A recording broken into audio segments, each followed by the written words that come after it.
Hola a todos, mi nombre es Fernando Gutiérrez Almeida y esta es una invitación a seguir viajando por el universo filosóficamente con filosofía sin fin. Les sugiero activar los subtítulos para mayor comprensión o usar la transcripción adjunta.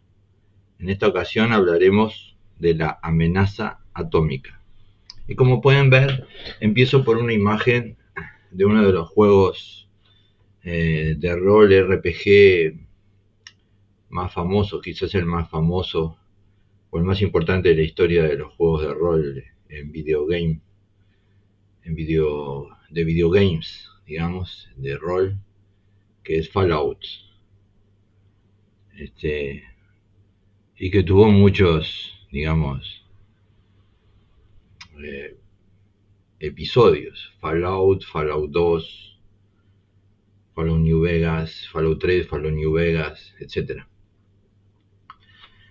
Un juego posapocalíptico que nos habla justamente del significado de lo que puede ser en un paisaje ucrónico la guerra atómica y sus consecuencias a través de la radiación, la formación de monstruos.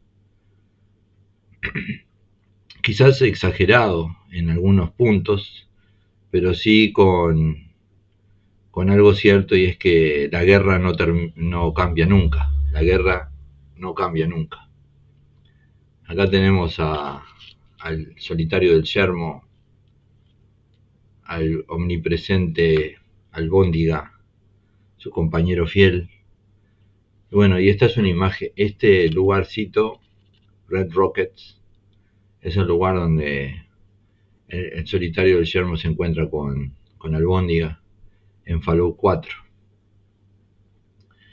El post-apocalipsis y el apocalipsis atómico entonces es una de las cosas en las que debemos pensar sin duda, porque más actual que eso no hay.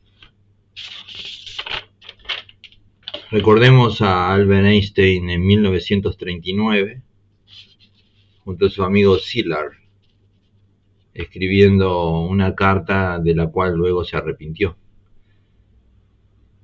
Se puede decir que lo convenció su amigo de que él, pensando en ciertos términos que luego eh, dejó de lado, llegó a la conclusión de que tenía que escribir esa carta al presidente Roosevelt en 1939 para pedirle el desarrollo de la bomba atómica. Fue un documento muy importante históricamente, porque de alguna manera el gran científico daba el puntapié inicial o daba una señal favorable a que se desarrollara el arma atómica. ¿En qué pensaba en ese momento Albert Einstein? Pensaba en el primero nosotros. Él pensaba que si se le permitía a la Alemania nazi adquirir primero la bomba atómica o desarrollarla primero, eso sería una fatalidad para todo el planeta. Y entonces pensó en ese momento, bueno, quizás es mejor que Estados Unidos desarrolle primero el arma atómica. Y sí, el primero nosotros en materia de desarrollo atómico o en materia de tecnología en general o incluso de ciencia en general es como, digamos, un principio que domina en el pensamiento de las élites estatales y empresariales. ¿Por qué es primero nosotros? Bueno, primero nosotros significa que a través del desarrollo, en primer lugar, de una cierta tecnología o de un cierto avance científico, se obtienen incentivos económicos porque se patenta el descubrimiento, perdón, la tecnología, y las patentes otorgan una especie de monopolio. Pensando en términos estatales, el primero nosotros implica que ciertas tecnologías que pueden tener un uso civil o militar, como como la tecnología atómica, como la inteligencia artificial, la cuántica, la biotecnología, la energía de fusión. Esas es mejor desarrollarlas. Para cada estado siempre va a ser mejor desarrollarlas primero, antes que la competencia. El primero de nosotros, ese es un principio de competencia. Si llegás primero a un avance tecnológico, a un descubrimiento científico, entonces estás subiendo en primer lugar la escalera hacia el éxito, hacia cierta forma de monopolio, hacia cierta forma de imposición, y evitas que otros se impongan sobre vos, ya sea tratándose de empresas o de estados. Claro que en ese primero nosotros, los estados tienden a no colaborar. O sea, un estado como Estados Unidos no va a colaborar en el desarrollo del arma atómica por parte de Rusia, y Rusia no va a colaborar en el desarrollo del arma atómica por parte de Estados Unidos. Es decir, es un principio de competencia, no es un principio de colaboración. Pero lo que aquejaba en ese momento a Einstein era la preocupación por lo que sucedería si la Alemania nazi llegara primero al arma atómica.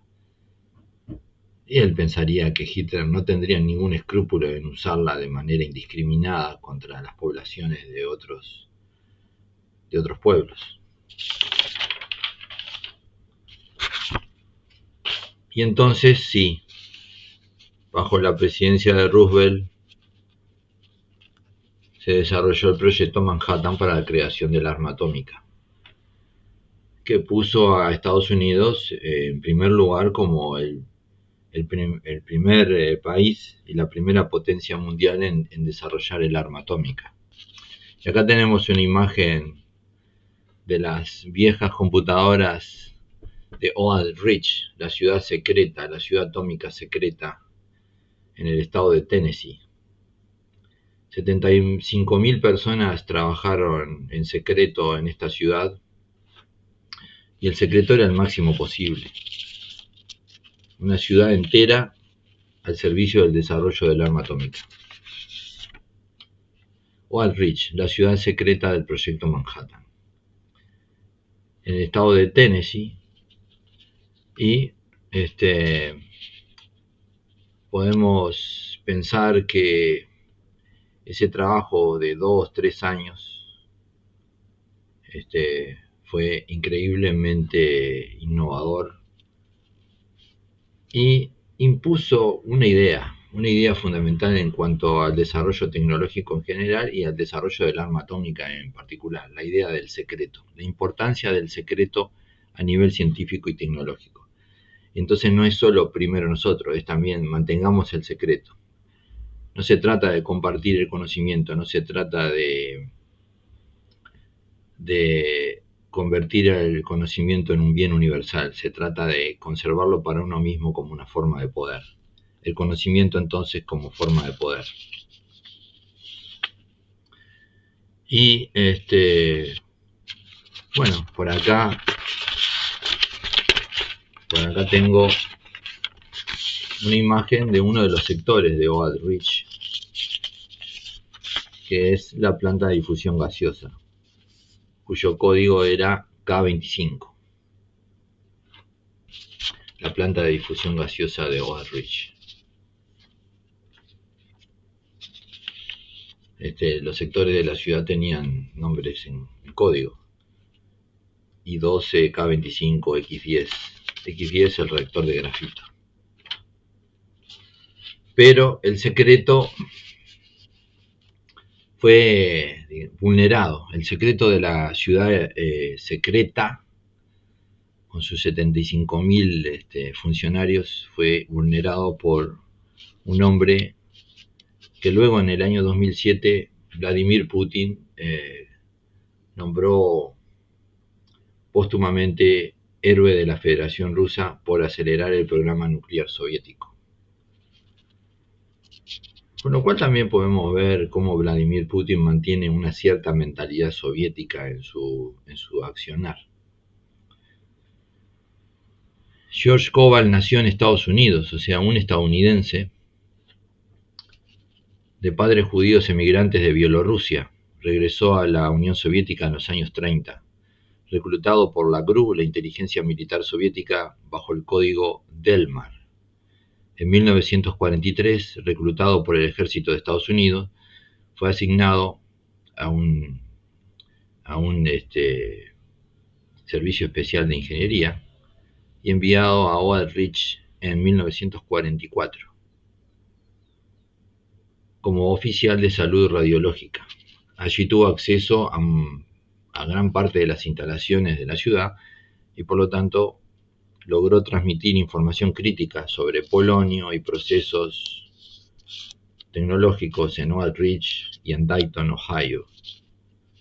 Nunca fue detectado durante la guerra, regresó a la Unión Soviética en 1948, se puede decir un espía de máximo nivel y de máximo éxito.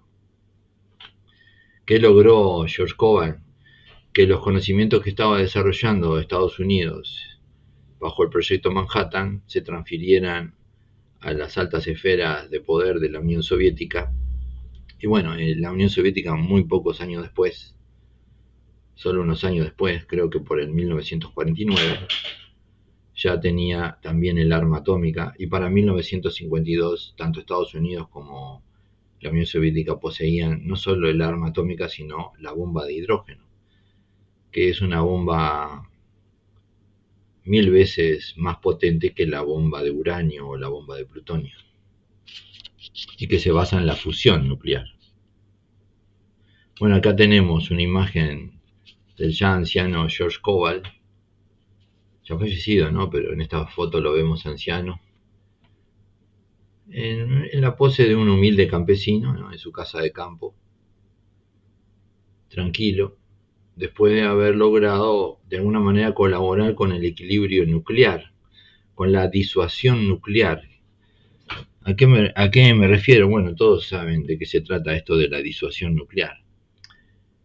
Si una sola potencia hubiera tenido el monopolio del arma atómica, ¿qué podría haber sucedido? Podría haber sucedido que esa arma atómica se hubiera usado indiscriminadamente.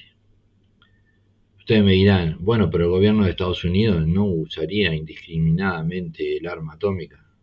Pero señores, lo hizo. No es que podía haberlo hecho, lo hizo.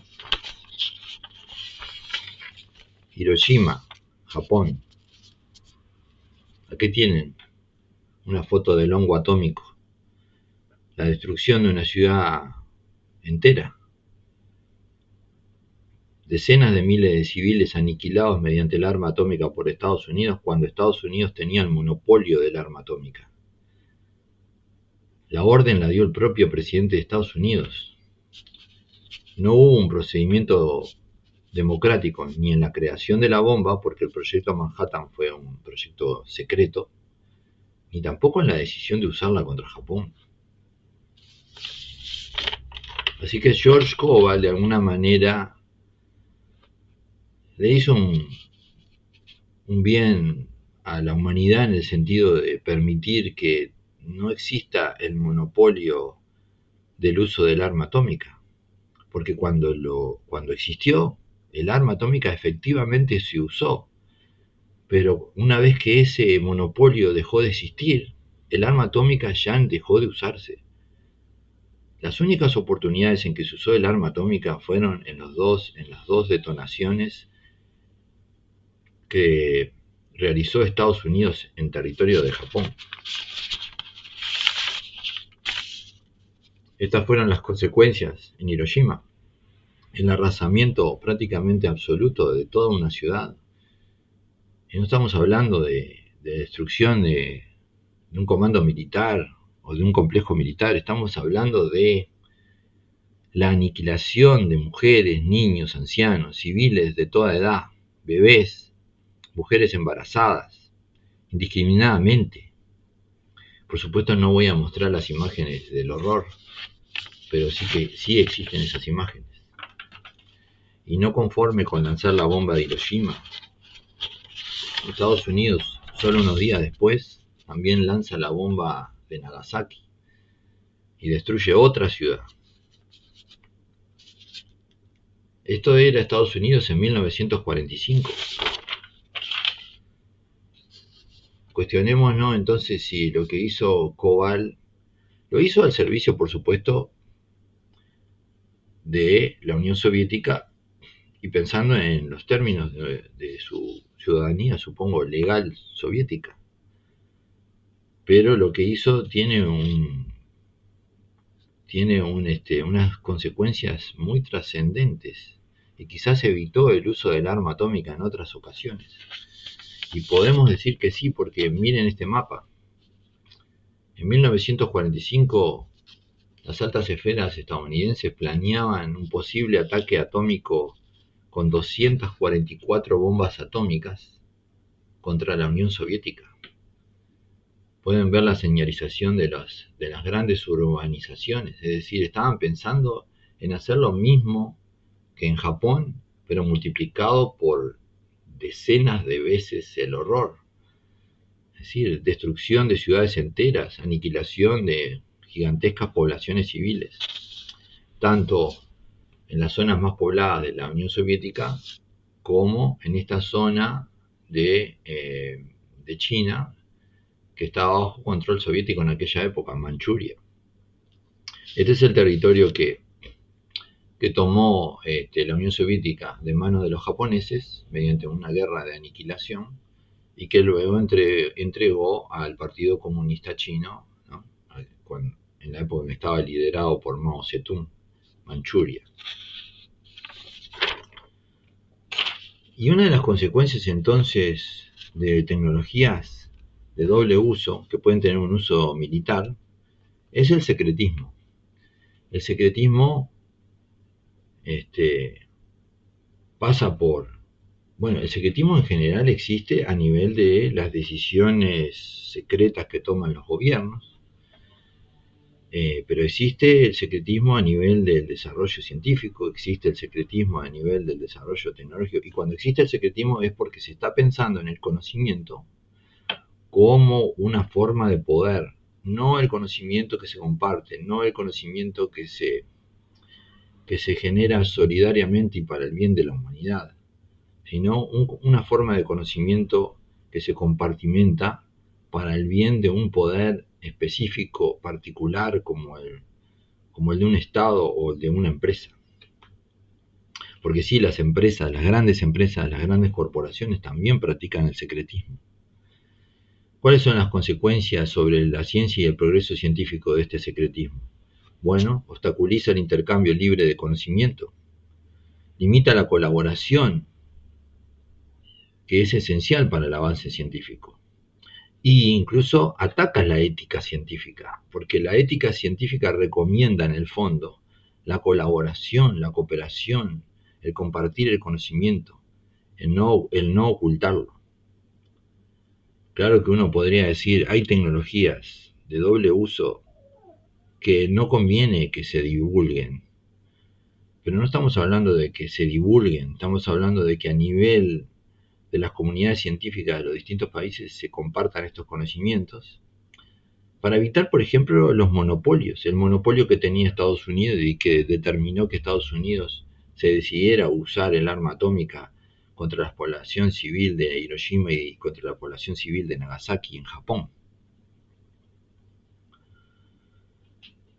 Ralentiza la innovación porque al ver una compartimentación del conocimiento y al no, digamos, divulgarse a nivel por lo menos de las esferas de la ciencia,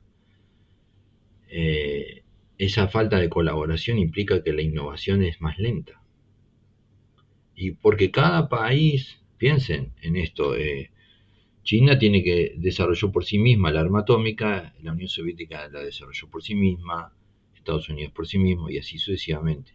Y hoy día no todos los países del mundo, estimo que son 9 los países que tienen la arma atómica, no todos los países del mundo lo tienen, y ahí incluso aunque sí existe cierto equilibrio atómico en el sentido de que hay más de un país que posee el arma atómica.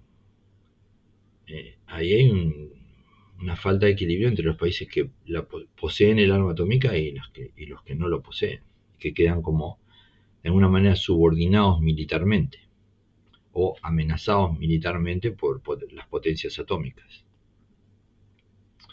Por ejemplo, esto podría decirse que existe este desequilibrio, podría decirse que existe de alguna manera en el enfrentamiento reciente entre Israel e Irán, porque sin duda que Israel tiene el arma atómica, aunque no lo admite, no ha hecho una declaración oficial sobre que lo posee, mientras que Irán simplemente tiene por ahora el desarrollo pacífico de la energía atómica.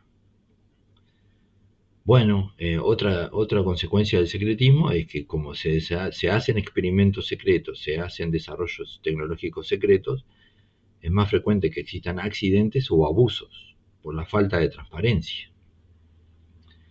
Y otra cosa que podemos tener por culpa del secretismo es que los científicos se autocensuren o eviten ciertos temas. En fin, podríamos hablar mucho sobre el tema del secretismo. Una cosa fundamental que hay que decir es que el secretismo implica que se tomen decisiones a nivel de los gobiernos o a nivel de las élites gubernamentales o empresariales que no sean democráticas, ¿sí? Porque básicamente se está ocultando, se ocultan las decisiones y estas decisiones no pueden ser realizadas bajo digamos, la visión de la opinión pública. Entonces, el secretismo lleva a la ausencia real de democracia en países como Estados Unidos o Rusia, porque si está ocultando información fundamental a la población a nivel tecnológico, científico o a nivel de las decisiones gubernamentales, es imposible que realmente se esté practicando la democracia. Más bien se corre el riesgo, y lo más probable es que ocurra efectivamente, del abuso de poder. Bueno, me gustaría ahora, por ejemplo, hablar de esa situación, ¿no? La situación en la que no colaboran los estados. Y entonces, por ese lado, tenemos la teoría desarrollada por este señor, John Mearsheimer, que es la teoría del realismo ofensivo. ¿Qué dice Mearsheimer? Básicamente que los estados son la última esfera de decisión en el mundo. No hay una comunidad internacional verdaderamente. Eso lo podemos ver hoy día con la guerra de Ucrania, o lo podemos ver con la guerra de Siria, o lo podemos ver con lo que pasa con Taiwán. No hay realmente una comunidad internacional que tome decisiones en común para todo el planeta, para toda la humanidad. Y por lo tanto, la última esfera de decisión es cada uno de los estados. Y cada estado va a ser una especie de ente paranoico, dice Mearsheimer, que en una especie de relación anárquica con los demás estados, en el sentido de que va a pensar en términos de que puede ser vulnerado, atacado o abusado por otros estados. Entonces, lo primero que va a hacer un estado es crear un sistema de defensa militar. O sea, va a tener su ejército. Los ejércitos como algo inevitable. Va, en segundo lugar, a tratar de desarrollar más y mejores armas. Y por lo tanto, el arma atómica es una consecuencia directa del realismo ofensivo de los estados. Se preparan los estados en la medida de lo posible para defender, no solo defenderse, sino atacar, porque atacar en primer lugar es una forma de defenderse, es lo que se llama una especie de ataque preventivo. Imponerse por la fuerza es lo que dice que este autor, es lo que dice que intentan hacer siempre los estados, y eso lleva efectivamente a que ocurra, a que surjan potencias que no solo se arman hasta los dientes, sino que intentan que los otros estados no se armen o no estén a su altura y que permanezcan de alguna manera en el escalón de abajo para que no constituyan una amenaza. Es como una especie de lucha por la sobrevivencia a nivel mundial de cada estado con respecto a los demás estados. No hay entonces, según este autor, una comunidad internacional. Y tiene bastante de cierto lo que dice, aunque quizás no en un 100%. Una de las cosas que hacen las potencias nucleares es pensar en poseer una tríada nuclear. Rusia la tiene claramente con sus bombarderos estratégicos, los Tu-160, con las lanzaderas de los misiles intercontinentales que son denominados Sarmat o Sarmat en Rusia.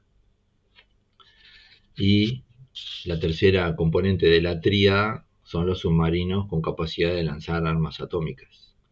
En especial, en el caso ruso, hoy día son capaces de lanzar grandes torpedos que pueden, digamos, tener movimientos automáticos, los Poseidón creo que se llaman, y que son armas atómicas que pueden ser lanzadas para provocar un tsunami en las costas del enemigo y básicamente destruir todas sus ciudades costeras.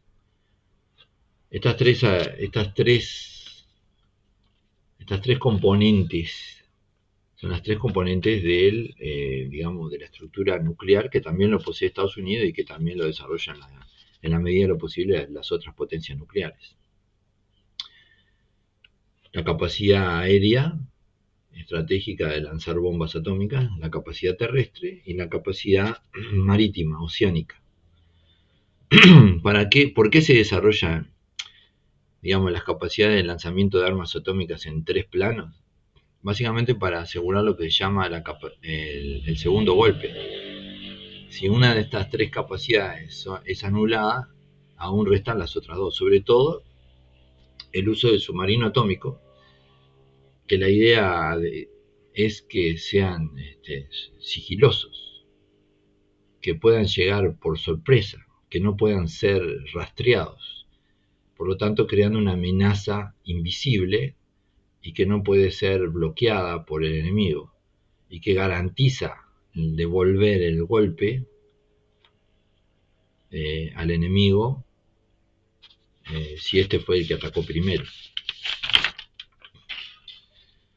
Existen algunos países, no todos, podemos ver que algunos países tienen esta política y otros no, que es la del no primer uso del arma atómica. China, la Unión Soviética tenía esta política, China tiene esta política aún, la India, Corea del Norte, y de este lado podemos ver otros países que no tienen.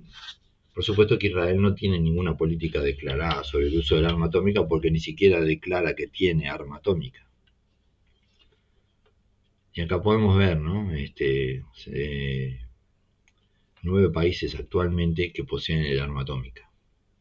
Ojo, porque China anuncia que atacará primero a Estados Unidos con el arma atómica en caso de que Estados Unidos entre en el conflicto entre China y Taiwán si este se produce. Es decir, China no va a dudar, porque está considerado como una política de Estado, en atacar a Estados Unidos y quizás atacar en primer lugar y sin dudar con el arma atómica a Estados Unidos en caso de que Estados Unidos entre en el conflicto, en un posible conflicto bélico entre Taiwán y China. Y se puede decir que el argumento es sencillo, ¿no? El argumento es, si China considera que Taiwán es su territorio, que es territorio chino, entonces la intervención de Estados Unidos en Taiwán sería la intervención de Estados Unidos en territorio chino, y por lo tanto sería un ataque directo a la nación china y la represalia evidente ante la intervención de una potencia nuclear frente a otra potencia nuclear es que la potencia agredida ataque con el arma atómica a la potencia agresora. Ese sería quizás el razonamiento.